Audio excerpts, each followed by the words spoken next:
mert mi meg a Futói Zoltán utcában laktunk, a Nagyinak a házába, Nagyiék meg a Balogh János utcában laktak a második férjével, aztán utána lekerültek Marika néniék a Pacsirta utcába, és akkor hát oda én rengeteget jártam hozzájuk. De utána ők fölkerültek ide a milyen utcába, ahol meghalt Marika néni. Ez a nagyon picike Törzskálmán utcába, és hát karjaik hozták Marika néni, csak én azt hittem, hogy alszik. 8-os voltam. A Laci bácsi orvoshoz ment, annyi dolgozott, azt én maradtam otthon, nem mentem iskolába, hanem én maradtam otthon, és akkor én azt hittem, hogy alszik. És akkor, mikor Laci bácsi visszajött a doktorével, kartos doktorével, akkor azt megállapította, hogy meghalt. Engem ez így nem, mert én azt hittem, hogy én azt hittem, hogy alszik, hanem az anyu, ő lett kétszer idegbeteg, úgyhogy bent is volt a kórházban. És akkor tulajdonképpen, amikor a gyám egy felajánlotta, hogy a gondozásokat a gyerekeknek, akkor ugye nagymama azt mondta, tehát, hogy ő nem tudja bevállalni, anyu meg azért nem, mert ugye, hogy kétszer idegosztályon volt, és tulajdonképpen emiatt kerültek el a gyerekek Szegedre. És amikor ők elkerültek, utána én férjhez mentem, és akkor úgy olyan laza. Lacival utána volt icipici kétszorosabb a kapcsolatunk, ahogy Irénnel, meg Böbével is, ugye, mert Böbével meg együtt dolgoztam. Az első feleség.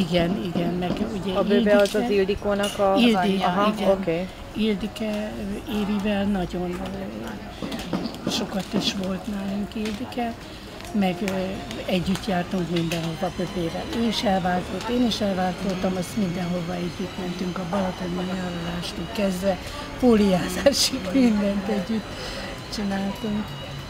Hát amíg itthon voltak a gyerekek, ugye a mamám utána visszaköltözött a Futói Zoltán utcába, na ott nagyon sokat találkoztunk. Ott is, meg mikor mama kiköltözött a elágazást, hogy oda Mágocsi orosházi elágazása, hogy van. Erről a Becker mellett volt egy tanyája a mamának. Na, az volt a gyülekezeti. Tehát mindenki oda, és mamának a második férje, hát az 20 évvel idősebb volt mamánál, és az elég rigolás öregember volt, tehát engem úgy engedett be a tanyába, ha vittem egy szeletkenyeret. És akkor szegény mamikám, az tudta, mikor hétvégén mentünk ki hozzá, akkor ugye mindnyájunknak főzött. Egy nagyon, én nagyon szerettem, de szerintem a gyerekek is nagyon szerették a mamát. Azért is hoztam ő volt a nagymama, ugye? Igen, a közös nagymama. Igen.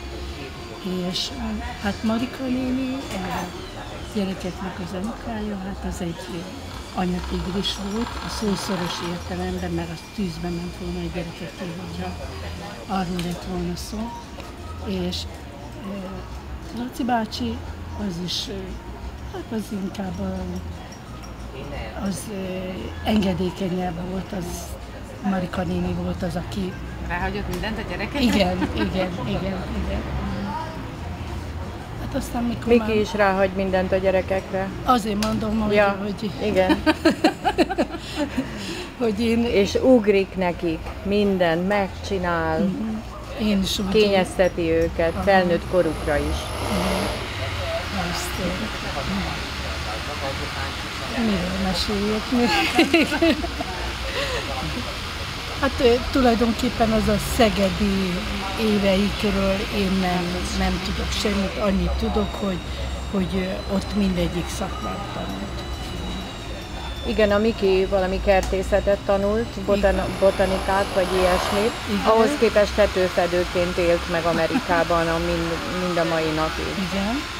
Az én kis fejem is könyves. Nagyon nehéz munka. Könyves. Nagyon-nagyon nehéz munka. És a Nem is bírja kisunokám, már. a kisunokám Zsolti, ő meg most tanulója volt Jancsikának, most végzett, és most a lányomik mennek Horvátországba nyaralni, és akkor most Zsolti vezeti majd a brigádot, mert egy új házépítésbe fogtak bele. Egyébként építészmérnök szeretne lenni, még azt mondta, hogy nem adja fel az álmait. Most kíváncsiak leszünk, hogy igen.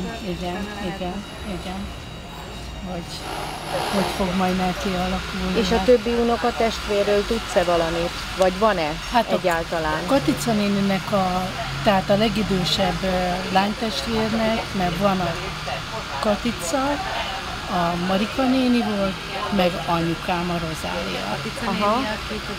Az Erzsének igen. És őróluk nem tudok semmit, már 40 éve, mert ahogy a mamikánk meghalt, utána megszakadt minden kapcsolat. Igen, ő volt az, aki összefogta a családot. Igen, és utána megszűnt Itthon Zolival szoktam találkozni, nagy ritkán. Lacival tegnap előtt köszönt ránk, mert Évivel voltam, aztán mindjárt, na hello kislányok, mi újság? Ővele sűrűbben szoktam. De most igazándiból nem tudok róla semmit, nem mondom, csak köszönési szinten találkoztunk.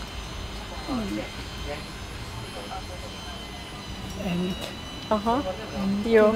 Köszönöm szépen, ezt a Mikinek majd lejátszom. Ezt hát, ha megnézi már. Ez biztos, hogy megnézi.